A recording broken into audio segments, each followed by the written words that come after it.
तो क्या ट्रंप की ड्रोन ताकत ढेर हो गई है और ईरान जो मिसाइल का सिकंदर है वो दिखाई दे रहा है। अमेरिका और ईरान की जंग में सबसे हैरत अंगेज मोड़ आ गया है जिसने पेंटागन को हिलाकर रख दिया है। डोनाल्ड ट्रंप की जिस महाविनाशक ड्रोन ताकत पर सुपर पावर को नाज था वो खाक में मिलता हुआ दिख रहा है। ईरान ने अपनी मिसाइलों को समंदर का नया सिकंदर साबित कर दिया है, लेकिन असली सस्पेंस तो हॉर्मूज में है। दुनिया के सबसे बड़े ट्रेड रूट के इस समंदर में सुपर पावर अमेरिका खुद खतरनाक भंवर में फंस गया है। बात सिर्फ इतनी ही नहीं है, इराक की धरती पर ताबड़तोड़ रॉकेट हमलों ने पूरे अरब जगत के होश उड़ा दिए हैं। ऐसे में सवाल पूछे जाने लगे हैं कि क्या फिर पूरा मिडिल ईस्ट महायुद्ध की आग में झुलसने वाला है। और इस बीच इजराइल के उस कथित धोखे की इनसाइड स्टोरी क्या है जो पश्चिम एशिया में कयामत लाने वाली है। इसी से जुड़ी बड़ी खबर, ईरान की बैलिस्टिक मिसाइल क्षमता में तेजी से इजाफा हुआ है। युद्ध से पहले के स्तर पर मिसाइलों का जखीरा पहुंच चुका है। ईरान में एक महीने में 300 मिसाइलों का उत्पादन हो रहा है। दिन रात काम कर रही है ईरान की वेपन इंडस्ट्री। जेरूसलम पोस्ट की रिपोर्ट में ये दावा किया गया है। तो ईरानी मिसाइल पावर 2027 में क्या फिर एक बार मिसाइल शक्ति में ईरान नंबर 1 बन जाएगा, यानी जो उसे नुकसान हुआ था क्या उसको वो पूरी तरह से हासिल वापस कर लेगा। लेकिन ये भी समझिए कि ये इजराइल की तरफ से रिपोर्ट किया जा रहा है। इजराइल बार बार ये साबित करने की कोशिश करता है कि ईरान कितना बड़ा खतरा है मिडिल ईस्ट के लिए, अमेरिका के लिए, दुनिया के लिए। तो ईरान में एक महीने में 300 मिसाइलें बनाई जा रही हैं, ऐसा द जेरूसलम पोस्ट की रिपोर्ट में दावा किया गया है। यानी इजराइल ये दावा कर रहा है कि ईरान एक महीने में 300 मिसाइलें बना रहा है। हालांकि ईरान के भीतर से भी इस तरह की जानकारियां मिल रही हैं कि ईरान तेजी से अपनी खोई हुई ताकत को वापस हासिल करने की कोशिश कर रहा है, लेकिन क्या वो इतनी तेजी से कर रहा है या नहीं, इस पर कोई स्थिति साफ नहीं है। इस बीच आपको बता दें कि बैलिस्टिक मिसाइल क्षमता में तेजी से जेरूसलम पोस्ट यानी इजराइल ये दावा कर रहा है कि ईरान की मिसाइल शक्ति में तेजी से इजाफा हो रहा है। युद्ध से पहले के स्तर पर मिसाइलों का जखीरा पहुंच चुका है। 2028 तक नंबर 1 मिसाइल पावर होगा ईरान।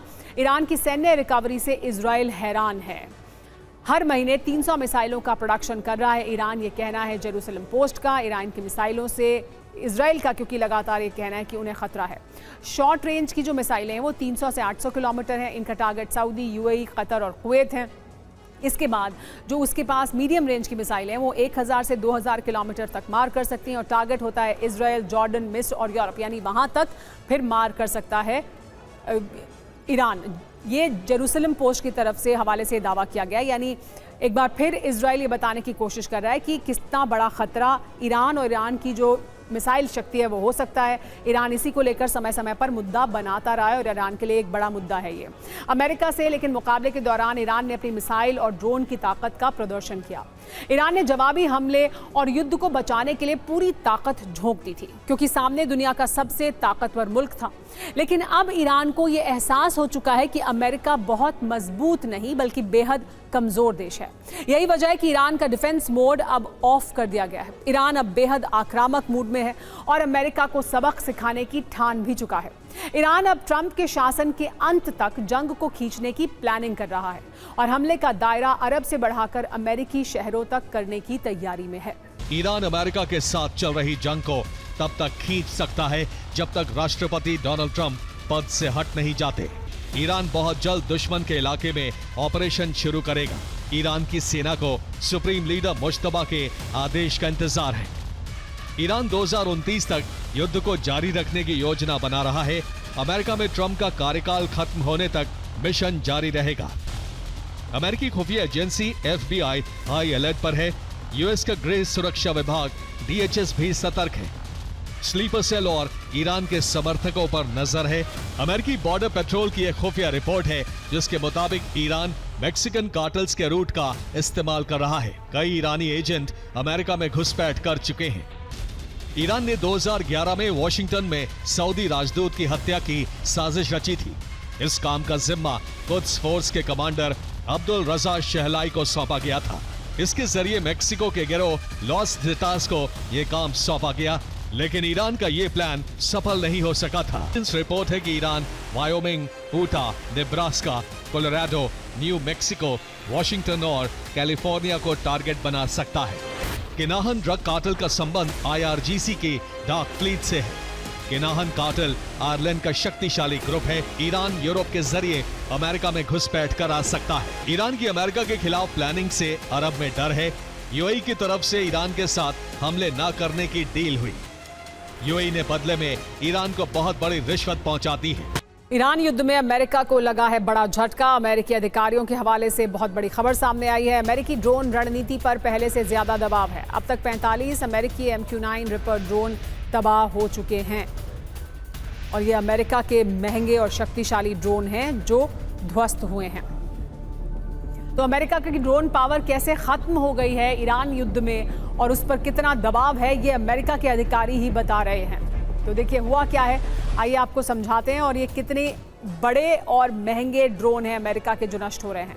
अमेरिका की ड्रोन पावर क्या खत्म हो रही है, क्या असर है, खबर क्या है, जानिए।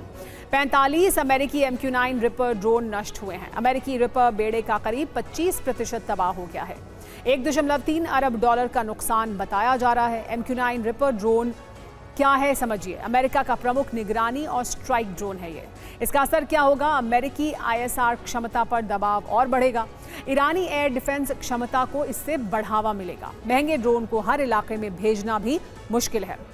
अब अमेरिका को ड्रोन रणनीति बदलनी पड़ेगी। नुकसान जारी रहा तो रिप्लेसमेंट बड़ी चुनौती होगी अमेरिका के लिए। लेकिन हूती के बढ़ते खतरे के बीच दुनिया के सबसे बड़े तेल सप्लायर सऊदी अरब ने एक ऐसा कदम उठाया है जिसने ग्लोबल बाजार में हलचल मचा दी है। यमन के हूती विद्रोहियों के लगातार मिसाइल और ड्रोन हमलों से बचने के लिए लाल सागर में सऊदी के विशाल तेल टैंकरों ने अपने ट्रैकिंग सिग्नल बंद कर दिए हैं और डार्क बॉयज मोड में चले गए हैं। बाबल मंदेब के खतरे से बचने के लिए कई जहाज़ों को अफ्रीका के केप ऑफ गुड होप का हजारों मील लंबा चक्कर लगाना पड़ रहा है, जिससे माल ढुलाई की लागत बढ़ रही है। इसी बीच सऊदी अरब ने ओमान के साथ मिलकर रूब अल खाली के रेगिस्तान से नया ग्रीनलैंड कॉरिडोर तैयार किया है, जिसे सऊदी अरब का मास्टर स्ट्रोक माना जा रहा है। इसके साथ ही लाल सागर के किनारे यमन के माखा पर भी हमले किए जा रहे हैं, क्योंकि यहां सऊदी के समर्थन से यमन सरकार पोर्ट बना रही है। यहां सऊदी का सैन्य ठिकाना भी है। हूती विद्रोहियों ने 20 जुलाई को सऊदी अरब के खिलाफ समुद्री नाकाबंदी का ऐलान किया था। इसके बाद सऊदी से जुड़े जहाजों और तेल फैसिलिटी को लगातार निशाना बनाया जा रहा है। जिजान में अरामको की फैसिलिटी पर ड्रोन हमला हो चुका है। यानबू की तेल फैसिलिटी पर भी हूती का हमला हो चुका है। यानी हूती की रणनीति में समुद्र और तट दोनों मोर्चों पर हमले शामिल हैं। इसलिए अब कई टैंकर AIS ट्रैकिंग बंद करके चल रहे हैं ताकि उनकी लोकेशन सार्वजनिक ना हो। इसे डार्क शिपिंग कहा जा रहा है। हूती विद्रोहियों के बढ़ते खतरे को देखते हुए सऊदी के VLCC बेड़े के एक बड़े हिस्से ने लाल सागर और स्वेज नहर का रास्ता ही छोड़ दिया है। ये जहाज लाल सागर और बाबल मंदेब से बचने के लिए लंबे समुद्री रास्ते अपना रहे हैं। कुछ जहाज अफ्रीका के दक्षिणी छोर यानी केप ऑफ गुड होप का चक्कर लगाकर एशिया की तरफ जा रहे हैं। सऊदी अरब ने अब अपने तेल की ज्यादातर सप्लाई को उत्तर की तरफ मोड़ दिया है। यानबू से निकलने वाला तेल लाल सागर के रास्ते उत्तर की तरफ भेजा जा रहा है। इसके लिए स्वेज नहर और मिस्र की स्यूम्ड पाइपलाइन का इस्तेमाल हो रहा है। और इस बीच एक और बड़ी खबर, अमेरिका और ईरान में एक बार फिर जंगी तनाव बढ़ गया है। IRGC ने फिर हॉर्मूज बंद करने का दावा किया है। IRGC ने कहा है कि अब हॉर्मूज पर ईरान का नियंत्रण है। तो ईरान एक बार फिर ये दावा कर रहा है कि वो हॉर्मूज को बंद रखेगा क्योंकि उसका हॉर्मूज पर नियंत्रण है पूरी तरह से। IRGC हालांकि लंबे समय से ये दावा करता रहा है। अब IRGC का कहना है कि वो इसको बंद भी रखेगा क्योंकि उसका कंप्लीट कंट्रोल है। अमेरिका का यहाँ कोई दबाव नहीं है। अमेरिका हालांकि ये दावा करता है कि उसके कंट्रोल में है, जिसका कि कोई ज़मीन पर असर दिखाई नहीं देता। IRGC का दावा यह है कि हॉर्मूज एक बार फिर बंद है। ईरान ने फिर कहा है कि हॉर्मूज स्ट्रेट बंद हो गया है।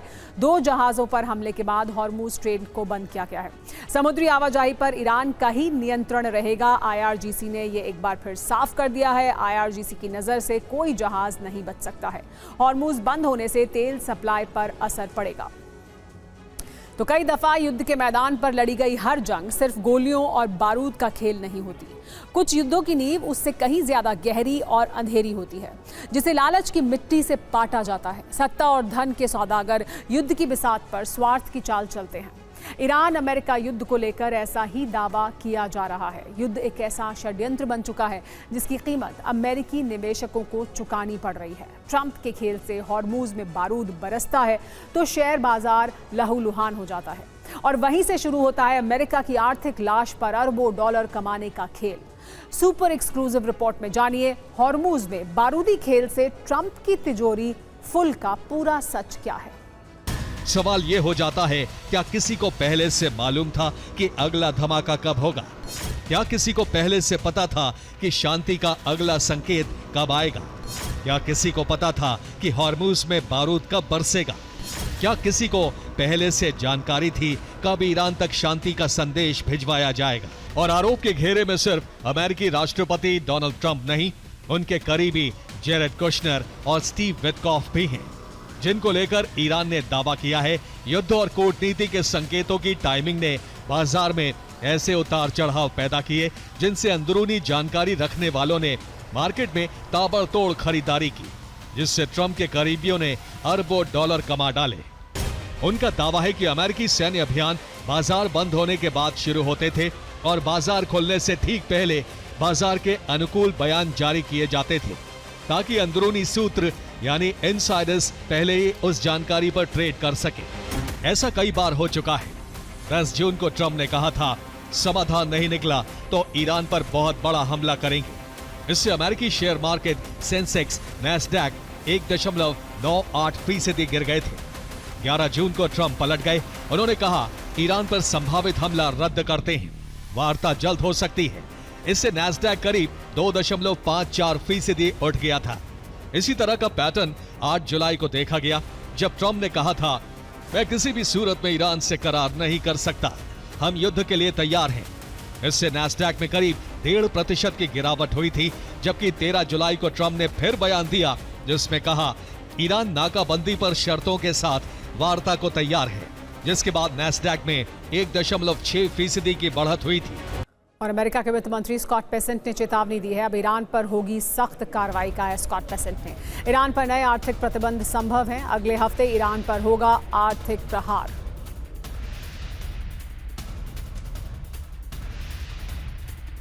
तो ईरान पर गिरेगा सैंक्शन बॉम्ब। ईरान पर आर्थिक दबाव डालने की तैयारी कर रहा है अमेरिका। नए फैसले का ऐलान अगले हफ्ते ही होगा। ईरानी बंदरगाह की नाकेबंदी भी जारी रहेगी। कमाई और व्यापार पर दबाव बढ़ाया जाएगा। तेल और शिपिंग सेक्टर को भी टारगेट करेंगे। आगे क्या होगा ये जानिए। ईरान की तरफ से जवाबी कार्रवाई का खतरा है। हॉर्मूज में तनाव और बढ़ना तय माना जा रहा है। दुनिया में तेल की कीमतों पर भी दबाव बढ़ेगा। बातचीत की कोशिश को भी झटका लगेगा।